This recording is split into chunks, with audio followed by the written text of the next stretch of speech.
It's story time. Hello everybody and welcome to Jelim's Storytime episode 9. I am Jess, otherwise known by my author moniker Jelim, and today I'm going to be continuing with reading The Blood King, which was a story I started when I was in my last years of high school. And never really took off for me, but it's something that I eventually want to go back to. So if you haven't seen the prologue, if you haven't heard the prologue or chapters 1 to 4, I recommend you go back and start from there, because otherwise this story time's not going to make much sense. So without further ado, here is chapter 5. Oh, thank God. Lawrence rolled his eyes at his younger brother as Kelsey walked through the front door. He'd done nothing but complain for the last hour, and Lawrence had a mind to scold him and Kelsey both. The latter for being careless, the former for being a general pain in the arse. "Let us out," Dimitri continued. "I'm starving." Kelsey rolled her eyes and released the barrier caging her brothers in the lounge part of the mansion. Dimitri was gone in an instant, headed for the cellar. Lawrence observed her as she entered and lay down on the couch before the fireplace, sighing in annoyance. "What?" asked Lawrence. "He's meeting with Eleanor," Kelsey stated in a voice that sounded more than a little tired. Lawrence did nothing more than frown in concern, however. It did no good to lecture her. Kelsey had a bad habit of pushing her limits, though it had on more than one occasion saved his life. "Well, that can't be good," Lawrence prompted. Another bad habit of his sister, bearing all the weight of secrets that she knew and never talking about it until she was desperate, even with the slight prompt. Lawrence knew he wouldn't get much. "They both know what I want now, so I suppose that's something." Lawrence read between the lines, but neither agreed to back off. "No," Kelsey sighed in exhaustion. "They didn't."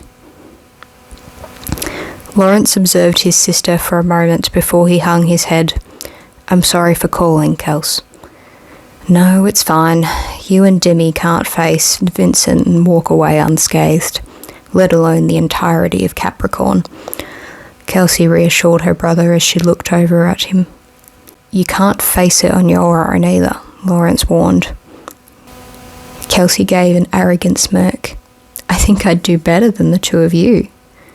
Seeing that he would get nowhere with lecturing her, Lawrence turned to his own suspicions as Dimitri walked back in with a wine bottle full of blood. We suspected that the coven must have come up with a way to include Dimitri and I in the spell again, if they're announcing it now. Kelsey sat up. "It's not entirely impossible. The vampiric curse that got you out of being sacrifices last time was performed originally by a witch. In theory, a witch can undo it." "Swell," Dimitri grumbled, drinking straight from the bottle. "Wouldn't the witch have to be of the same bloodline?" asked Lawrence. He'd been born a witch, but his 26 years of experience before he'd been turned were nothing compared to his sister's 419. "Not necessarily. Depends on the depth of the witch's spell," replied Kelsey.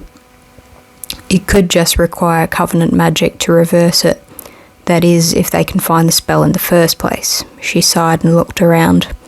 "I really should have had a flat screen put up in here. It's so boring." "You didn't need a television last time we were here," said Dimitri. "Though last time we came here together, life was simpler." The silence that followed was full of unspoken memories. They'd lived for decades, and they'd called many places home over the years, but Carpathy had always been where they had returned to. It had been where they were born, and for Dimitri and Lawrence, where they'd died. Kelsey stood and paced towards the fireplace. "It's been 63 years, and I hoped it would be a few more decades before I came back here again. We didn't leave Blue Valley on the best terms with the Coven last time. Last time they tried to kill you and you defended yourself," Lawrence tried to reassure his sister. None of them were strangers to committing murder. But while Lawrence and Dimitri usually did it because of their vampiric tendencies, Kelsey disliked taking a life. She tried to hide this from her brothers, but they both knew. Kelsey would seek all other options before turning to ending a life. Lawrence figured it was part of being a witch. Balance was essential. Disrupting it went against their highest laws of existence. I regretted what I did to Martia. She didn't deserve that end, said Kelsey. Yes, she did, Dimitri corrected.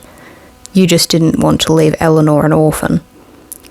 Considering she's now working with Vincent e Lorenzo, I think it was a pretty important thing to deliberate, Kelsey argued. You can't predict the future, Kels, Lawrence sighed. I could have consulted Daria, Kelsey grumbled. You know her sight doesn't work like that, Lawrence pointed out. She only sees what the ancestors want her to see. Kelsey retreated from the argument, turning to look at the fire. This place does not hold fond memories for me anymore. All it has brought me is death and torment. Lawrence knew she was talking about more than just Martia. And here we are at the beginning of the never-ending cycle again. Dimitri agreed to attend school this time, Lawrence mused, trying to lighten the mood. Dimitri scoffed. I hardly think attend is the appropriate word. I agreed I'd be enrolled. Kelsey rolled her eyes. You left that snippet off the list of things to inform me of rather conveniently, didn't you? I'm younger than him, sort of looks strange if I don't go. Lawrence and Kelsey turned to Dimitri, who held up his hands in surrender. It's not my fault. He said I needed to do something. So you chose going back to school? Asked Kelsey, gritting her teeth. You hate school. I hate school. God, you're an idiot. I'll enroll you in the morning, Lawrence cut off his brother's retort. Kelsey gave an annoyed scoff before walking towards the entrance hall where her bag awaited her. She heaved it up and headed up the stairs. My bedroom better be exactly the way I left it. Dimitri took another swig from the wine bottle and Lawrence rolled his eyes, taking a wine glass from the cabinet. How many times have I told you not to drink from the bottle? He asked. Dimitri smirked. Oh, Laurie, we're family. I don't think it matters. Well, the polite thing to do would be to pour me a glass at least, said Lawrence. I don't think that I'm the brother that's known for being polite, Dimitri replied with a shrug as he took another swig from the bottle. Lawrence smirked, moving fast enough that no one would have been able to comprehend his movements beyond a blur. He snatched the bottle from his brother before it touched his lips and then made for the doorway, only becoming still once he was under the arch. He turned to look back at his brother in victory, dangling the bottle tauntingly. Next time, maybe you'll give me a glass, Lawrence chuckled, taking a mouthful of the blood as he left the room. Dimitri glared at the doorway, knowing that he would not be able to catch his brother. Despite the fact that they were both of the same species and possessed the uncanny abilities of speed and strength and everything else that came with being vampiric in nature, Lawrence was faster. His leaner frame made him uniquely suited for speed. Not that he embraced the difference often. In turn, Dimitri wasn't any different from any ordinary being of his kind, but Lawrence and Kelsey insisted that he had adopted more sarcasm and annoying tendencies with his rebirth. Sighing, Dimitri made his way down to the wine cellar again. Lawrence hadn't eaten for a while, so there was no doubt that he'd finish off the bottle. The cellar had been upgraded to a large cool room recently, which allowed them to store an abundance of blood for their sustenance. Hunting was still instinct, and without a doubt, both of the brothers enjoyed it. But hunting had a habit of bringing trouble to their doorstep. It was much easier for them to buy the blood they needed from donors. Well, much easier for Kelsey. Taking a bottle from the rack, Dimitri turned away and closed the cool room door behind him, popping the cork and drinking from the bottle. He felt his fangs emerge like needles piercing through his gums. He disliked the feeling, but had grown used to it over the years. As the blood coursed through his system, he felt the head rush that came with it, the bloodlust that tested and pushed him to take on a more vicious nature. Without a doubt, Kelsey had had trouble in helping her brothers to control the instinctual and animalistic side of their change. It took her a few years, but eventually she'd tamed the vampiric side of her brothers enough for them to learn the control they needed to do it themselves. As Dimitri came up from the cellar to an empty lounge, he sighed before Kelsey walked in and threw her arms around him in a tight hug. I missed you, Dimmy, she mumbled. Dimitri smiled for the first time that day and hugged his sister back, kissing the top of her head. His sister was pretty tough, but she was still the youngest of them, still his baby sister. "Missed you too, Kels," replied Dimitri. "Try not to leave it too long next time, huh?" She pulled away and smiled up at him as her grey eyes surveyed him. No promises. Dimitri smiled at her and took another swig from the bottle he held. "Head up to bed. We've got to actually attend that hellhole tomorrow," said Dimitri. Kelsey grimaced. "The things I'd do for you two. I could be tanning on a beach in the Bahamas right now, and yet here I am." "And we love you for it," said Dimitri.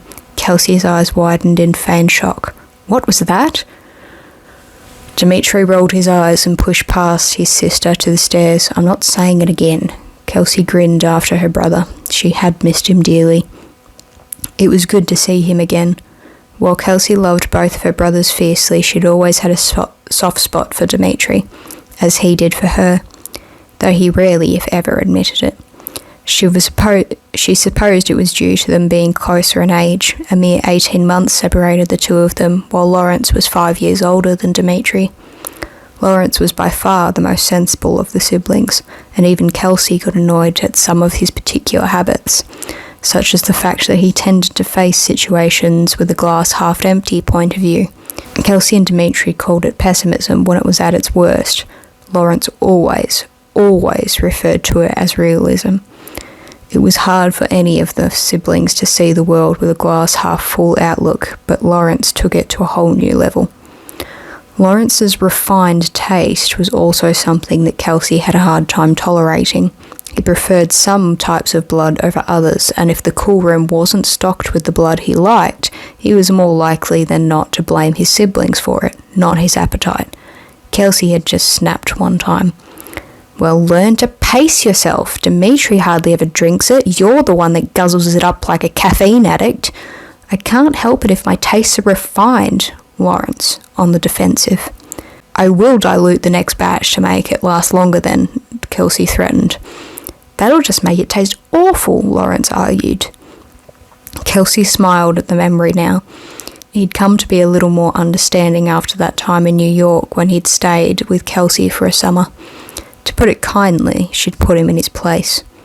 Walking into her room, Kelsey closed the door behind her and sighed at the peace her room offered. The somewhat calm emotions of her brother's presence nearby helped while she got changed for bed and dove under the silk covers. Her exhaustion allowed her to drift off to sleep quickly. Teleportation over a few 100 miles, barrier spells, and threatening an ancient vampire would do that to you. With sleep, her worries drifted away, if only for a short amount of time.